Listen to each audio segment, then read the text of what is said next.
بسم الله الرحمن الرحيم نحمده ونصلي على رسوله الكريم أما بعد أعوذ بالله من الشيطان الرجيم بسم الله الرحمن الرحيم ومن يتق الله يجعل له مخرجا ويرزقه من حيث لا يحتسب ومن يتوكل على الله فهو حسبه إن الله بالغ أمره صدق اللہ العظیم۔ بزرگان محترم اور عزیز دوستو،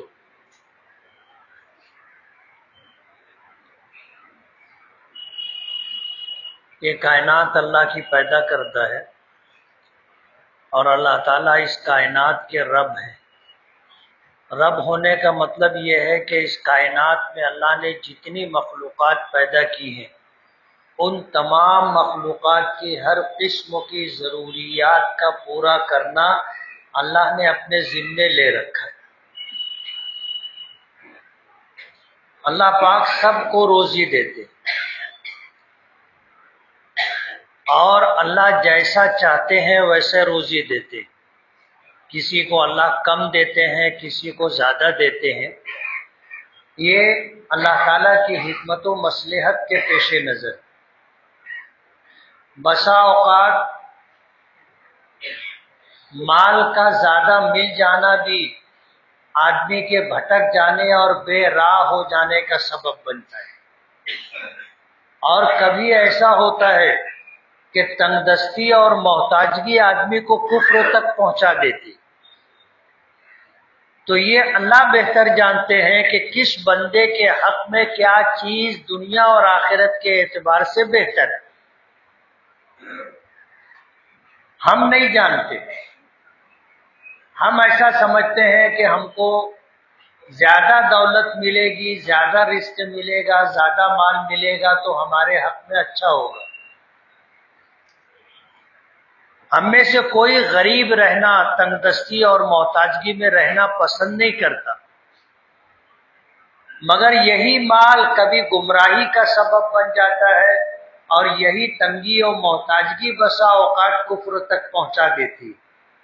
اس لیے اللہ جس بندے کے لیے جو فیصلہ کرے وہی اس کے حق میں بہتر۔ ایک صحابی تھے، مدینہ منورہ میں رہتے تھے۔ نبی کریم صلی اللہ علیہ وسلم کے پاس آئے اور آ کر کے یہ عرض کیا کہ اللہ کے رسول میرے لیے دعا فرما دیں، اللہ تعالیٰ مجھے امیر و کبیر بنا دے، مال و دولت کی فراوانی حاصل ہو جائے، آپ میرے لیے دعا کر دیں۔ حضور پاک صلی اللہ علیہ وسلم نے فرمایا کہ تم جیسے ہو یہی حق تمہارے حق میں بہتر ہے، مگر وہ اصرار کرتے رہے کہ نہیں آپ میرے لیے دعا کر دیں، اللہ مجھے مالدار بنا دے۔ اور حضور یہی فرماتے تھے کہ بھائی تمہارے لیے یہی حالت بہتر ہے جس حالت پر تم ہو، مگر ان کا اصرار بڑھتا رہا اور ان کے سخت اصرار پر نبی کریم صلی اللہ علیہ وسلم نے ان کے لیے دعا کر دی کہ اللہ ان کو مالدار بنا دے۔ حضور کی دعا تو قبول ہونی تھی، اللہ نے ان پر فتوحات کے دروازے کھول دیے۔ اب جب مال آنا شروع ہوا تو مسجد نبوی کے قریب میں ان کا مکان تھا۔ اب ان کے پاس جانوروں کی شکل میں بکریاں بھی تھی، مال کی شکل میں بکریاں بھی تھی۔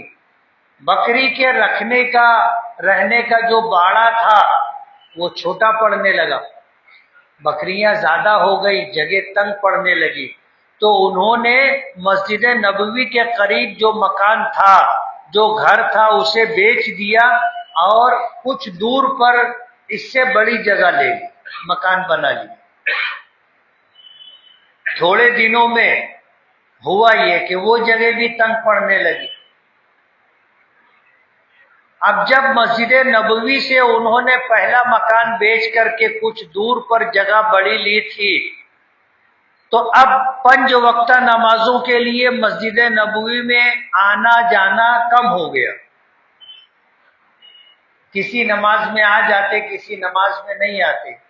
نبی کریم صلی اللہ علیہ وسلم برابر ان پر نظر رکھے ہوئے تھے۔ جو جگہ انہوں نے پہلا گھر بیچ کر کے لی تھی، کچھ دنوں کے بعد وہ جگہ بھی ان کے لیے تنگ ہو گئی، تو انہوں نے مدینہ منورہ سے باہر صحرا میں ایک بڑی جگہ لی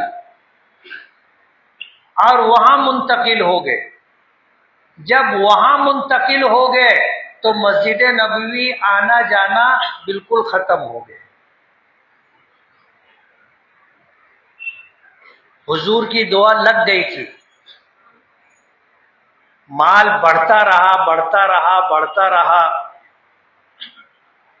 اور جب آدمی کے پاس مال آتا ہے تو مال کے اثرات ہوتے ہیں۔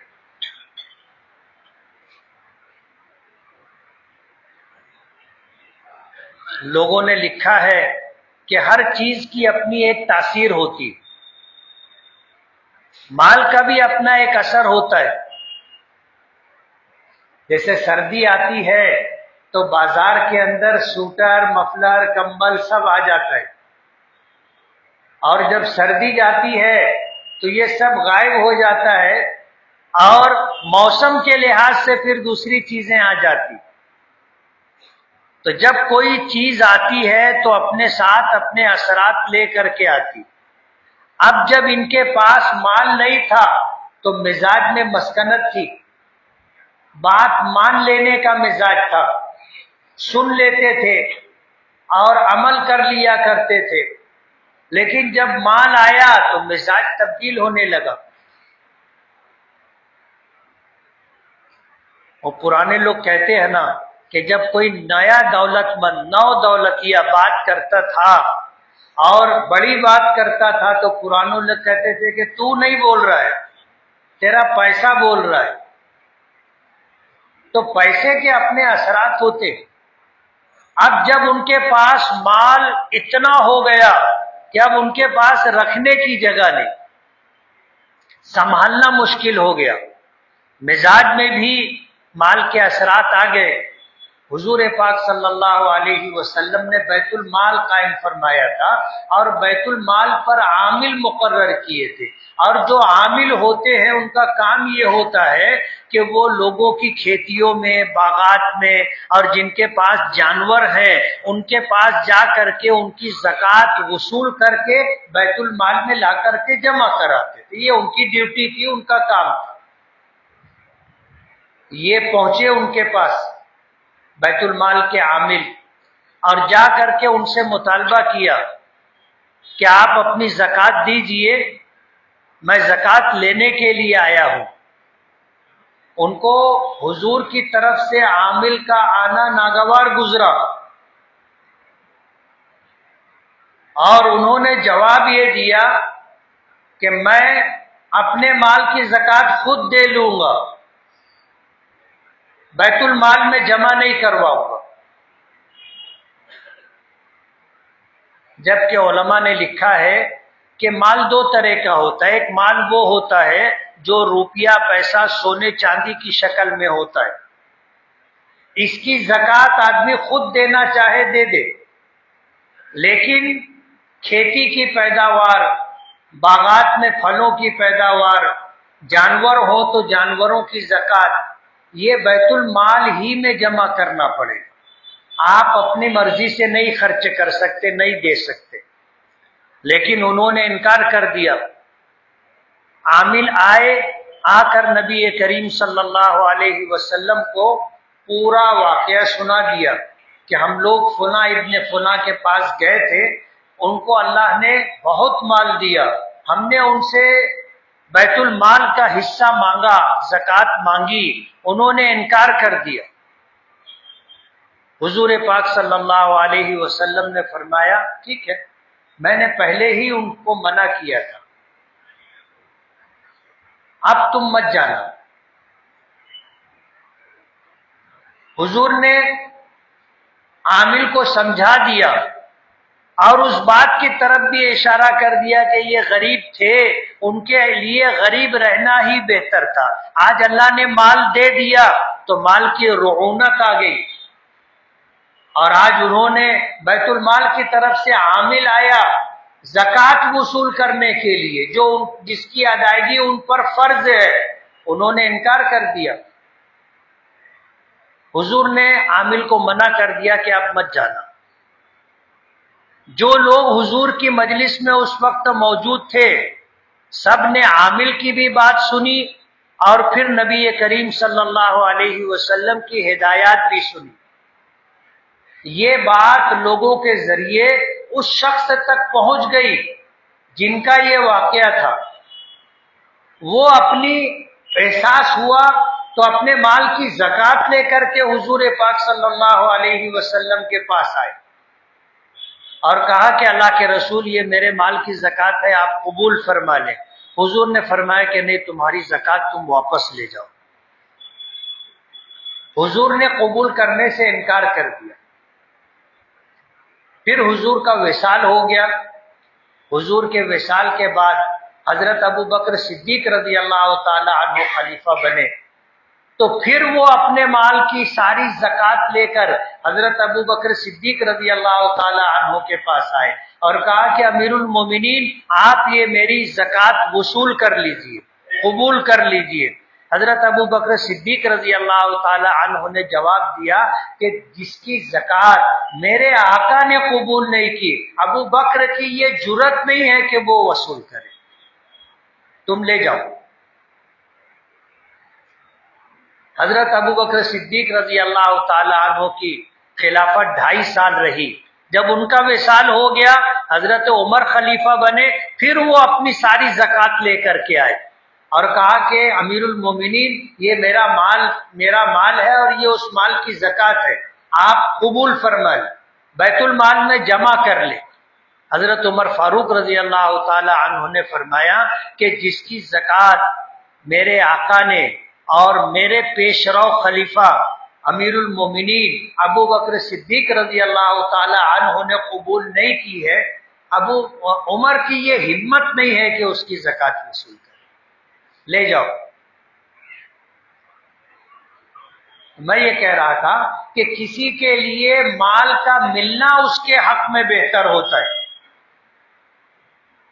اس کے لیے مالداری بہتر ہے، اور کسی کے لیے غریبی بہتر ہوتی ہے، اور یہ اللہ جانتا ہے، یہ اس کی حکمت و مصلحت ہے کہ میرے لیے کیا بہتر ہے۔ مال کا آنا میری آخرت کو بنانے کا ذریعہ و سبب بنے گا، یا میری تنگی، محتاجگی اور غربت مجھے اللہ کی طرف متوجہ رکھے گی، یہ اللہ جانتا ہے۔ اس لیے اللہ کے ہر فیصلے پر راضی رہنا ایمان کا کمال ہے، ہر فیصلے پر راضی رہنا۔ ایک حضرت عبد الرحمن ابن عوف تھے، مکہ مکرمہ میں تھے، بڑی غربت کا زمانہ تھا، ایمان قبول کیا۔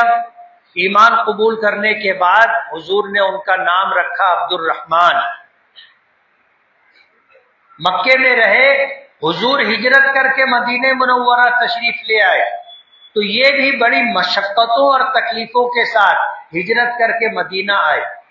حضور پاک صلی اللہ علیہ وسلم کا طریقہ یہ تھا کہ جو لوگ ہجرت کر کے مکہ مکرمہ سے یا دیگر علاقوں سے مدینہ منورہ آتے تو اس آنے والے صحابی کو اللہ کے رسول صلی اللہ علیہ وسلم مدینے میں رہنے والے کسی انصاری کا بھائی بنا دیتے تھے۔ اس کو کہتے ہیں عربی میں مواخات، ایک دوسرے کا بھائی بنانا۔ ایک ہوتا ہے حقیقی بھائی، رشتے کے اعتبار سے بھائی، لیکن حضور نے مواخات کا رشتہ قائم فرمایا تھا۔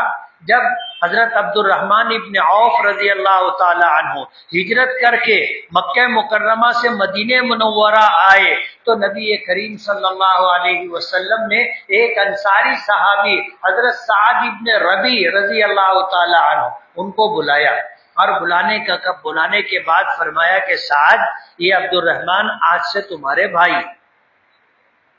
اور یہ مواقعات بھائی بنانے کا جو فیصلہ حضور نے فرمایا تھا اس کا پس منظر بیک گراؤنڈ یہ تھا کہ یہ آئے ہیں ہجرت کر کے، ان کے پاس سر چھپانے کی جگہ نہیں ہے، گھر نہیں ہے، کاروبار نہیں ہے، یہ بالکل بے سہارا ہے، یہ آج سے تمہارے بھائی ہیں، تم ان کو سنبھالنا، ان کی مدد کرنا۔ حضرت سعد بن ربیع رضی اللہ تعالی عنہ مدینہ منورہ کے ان انصاری صحابہ میں تھے جو خوشحال تھے، مالدار تھے۔ انہوں نے حضرت عبد الرحمن ابن عوف کا ہاتھ پکڑا، اپنے گھر لے گئے اور فرمایا کہ بھائی میرے پاس 2 مکان ہیں، آپ کو جو مکان پسند ہو وہ آپ لے لیجیے، دوسرا میں اپنے لیے رکھ لوں گا۔ پھر لے کے گئے باغ میں اور کہا کہ دیکھو میرا ایک باغ یہ ہے، ایک باغ یہ ہے، آپ کو جو باغ پسند ہو وہ آپ قبول کر لو، وہ آپ کا، دوسرا میرا۔ اور تیسرا فیصلہ یہ کیا کہ اپنے گھر لائے، اس وقت پردے کے احکامات نازل نہیں ہوئے تھے، کہنے لگے کہ بھائی میری دو بیویاں ہیں، تم دیکھو تمہیں جو پسند ہے میں اسے طلاق دے دیتا ہوں، عدت گزر جائے گی تم اس سے نکاح کر لے۔ باغ بھی دیا، گھر بھی دیا، اور 2 بیویوں میں سے یہ پیشکش کی کہ میں ایک بیوی کو طلاق دے دوں گا، عدت گزر جائے گی تم نکاح کر لینا۔ کوئی ایسا کر سکتا ہے؟ لیکن حضور نے بھائی بنایا تھا، انہوں نے بھائی ہونے کا حق ادا کیا۔ جب سعد بن ربیع رضی اللہ تعالی عنہ نے یہ ساری بات کہی تو اس کے بعد حضرت عبد الرحمن ابن عوف نے کہا بارک اللہ فی اہلک و مالک، اللہ تعالیٰ آپ کی جان میں، آپ کے مال میں، آپ کے اہل و عیال میں، آپ کے خاندان میں برکت عطا فرمائے۔ دلونی الی السوق، تم مجھے صرف بازار کا راستہ بتا دو، بس مجھے نہ آپ کا باغ چاہیے، نہ آپ سے گھر چاہیے، اور نہ آپ کی بیوی میں سے کوئی بیوی چاہیے، آپ میرے لیے اتنا کرو کہ مجھے مدینے کے بازار کا راستہ بتا دو بس۔ علماء نے بڑی عجیب و غریب بات لکھی، اور وہ یہ لکھا ہے کہ اگر کسی اہل ایمان کو بغیر مانگے کوئی چیز ملے، دل کے لالچ کے بغیر، اشراف نفس کے بغیر، دل میں لالچ نہیں تھا، کسی نے کچھ دے دیا اس میں برکت ہوگی، قبول کر لینا چاہیے، قبول کر لینا چاہیے۔ کب؟ ہم نے مانگا نہیں، زبان سے بھی نہیں بات کہی اور دل بھی نہیں چاہتا تھا۔ بسا اوقات ایسا ہوتا ہے کہ دل میں لالچ ہوتا ہے کہ یہ اپنے کو ملنا چاہیے، مانگتے نہیں ہیں۔ اور مانگنے کا 2 طریقہ ہوتا ہے، ایک اچھا طریقہ ہوتا ہے اور ایک بالکل صاف ستھرا۔ ایک طریقہ یہ ہوتا ہے کہ بھائی یہ تمہاری چیز مجھ کو بہت پسند آئی، تم دے دو، آدمی مانگ لیتا ہے۔ اور ایک طریقہ یہ ہوتا ہے کہ مانگتا نہیں ہے، اس کی تعریف کرتا ہے، یار یہ کپڑا کہاں سے لائے تھے تم، بہت اچھا کپڑا ہے، یہ حسن طلب ہے۔ تو دل میں بھی لالچ نہیں اور آدمی نے مانگا بھی نہیں، بغیر مانگے، بغیر دل کے لالچ کے اگر کوئی چیز آپ کو کوئی دے رہا ہے تو انشاءاللہ اس میں آپ کے لیے برکت ہے، آپ کو قبول کرنا چاہیے، بہت نخرہ نہیں کرنا چاہیے۔ آدمی تکلف کرتا رہے، کیا ضرورت ہے، رہنے دیجئے، حالانکہ دل بول رہا ہے کہ لے لے، تکلف کرتا ہے۔ اور یہ ایک طرح کا جھوٹ ہے، ایک طرح کا نفاق ہے کہ دل میں کچھ اور ہے، زبان سے کچھ اور بول رہا ہے۔ حضرت عبد الرحمن ابن عوف رضی اللہ تعالی عنہ نے جواب یہ دیا کہ اللہ تعالیٰ آپ کے اہل و عیال میں، آپ کی جان میں، مال میں برکت دے، دلونی الی السوق، مجھے آپ بازار کا راستہ بتا دیں۔ انہوں نے راستہ بتا دیا، یہ بازار میں گئے، کچھ خریدا کچھ بیچا، کچھ خریدا کچھ بیچا، کچھ خریدا کچھ بیچا، ایسا کر کے شام کو جب واپس آئے تو تھوڑا سا پنیر نفے میں آیا تھا، وہ لے کر کے گھر آئے اور کہا کہ دیکھو آج میں نے یہ کمایا ہے۔ پھر کچھ دنوں کے بعد وہ نماز میں آئے، مسجد میں آئے، حضور نے دیکھا، دیکھنے کے بعد پوچھا کہ عبد الرحمن تم نے نکاح کیا ہے؟ کہنے لگے کہ ہاں اللہ کے رسول میں نے نکاح کر لیا۔ حضور نے فرمایا اولم ولو بشاکر، ولیمہ دو، ولیمہ کھلاؤ، چاہے ایک بکری ذبح کرو۔ حضرت عبد الرحمن ابن عوف نے بکری ذبح کی اور حضور کو ولیمے کی دعوت دی۔ ایک دعوت وہ ہوتی ہے جو بغیر مانگے ملتی ہے، کوئی آگے بولے کہ امام صاحب آج میرے گھر آپ کی دعوت ہے، وہ دعوت میں اتنا مزہ نہیں آتا۔ اور ایک دعوت وہ ہوتی ہے کہ ایک دوستوں میں سے کوئی دوست ہے، کبھی کھلاتا ہی نہیں ہے، پورا گروپ اس کے پیچھے لگا رہتا ہے اور بڑی مشکل سے وہ دعوت دیتا ہے، تو اس دعوت میں مزہ ہوتا ہے، آدمی کو لگتا ہے کہ ہاں دعوت وصول کیے۔ حضور پاک صلی اللہ علیہ وسلم نے حضرت عبد الرحمن ابن عوف رضی اللہ تعالی عنہ کی دل جوئی کے لیے فرمایا بے تکلفی کے ساتھ اولم ولو بشاکر، حضور نے دعا کی بارک اللہ لک وبارک علیک، کہ اللہ تعالیٰ تجھ کو برکت دے، تجھ پر برکتوں کا نزول ہو، اور تم میاں بیوی کے درمیان اللہ خوشگواری کی کیفیت پیدا فرمائے۔ دعا دی اور فرمایا اولم ولو بشاکر، عبد الرحمن ولیمہ دو، چاہے ایک بکری ذبح کرو۔ حضرت عبد الرحمن ابن عوف نے ولیمہ کیا، حضور کو کھلایا۔ حضور نے پوچھا مہر کیا دیا؟ مہر کیا دیا؟ بتایا کھجور کی گٹھلی کے برابر سونا۔ کیا دیا مہر؟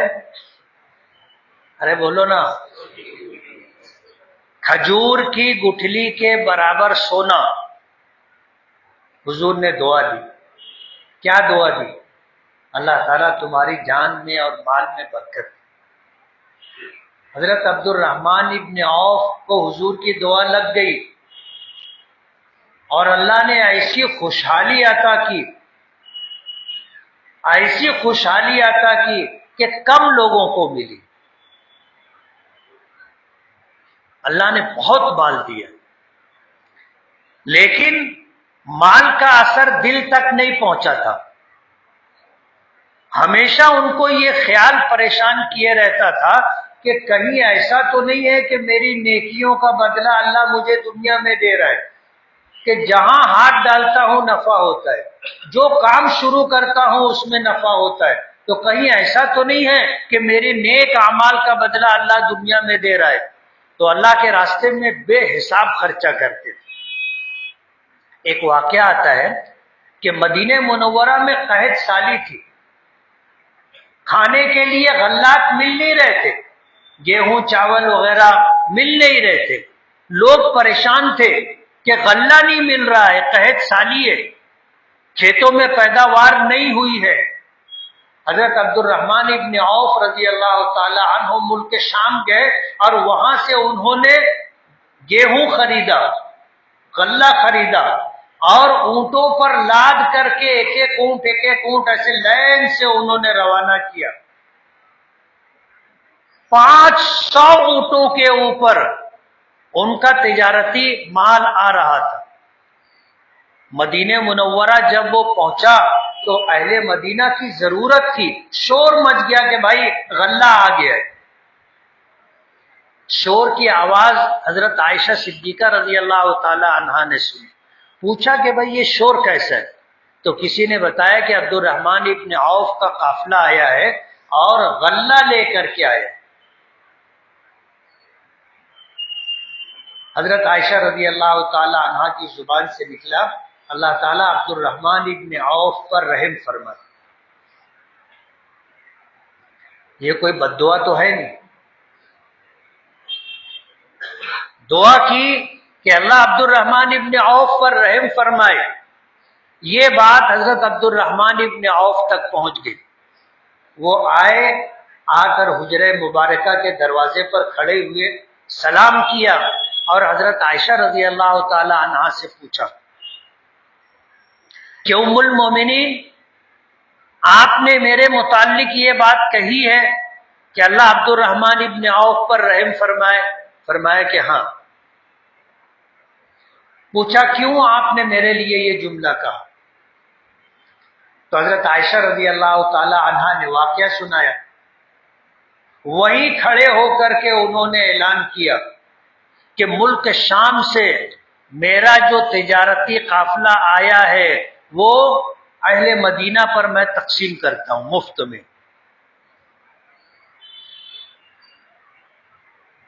سارا غلہ اہل مدینہ پر مفت تقسیم کر دیا۔ بہانے تلاش کرتے تھے اللہ کے بندوں پر خرچ کرنے کے لیے۔ سارا غلہ، جبکہ ضرورت کے وقت چیزوں کی قیمت ملتی ہے، خریدار زیادہ ہو اور بیچی جانے والی چیز کم ہو تو منہ مانگا دام ملتا ہے، لوگ لائن لگا کر کھڑے ہو کر کے لیتے۔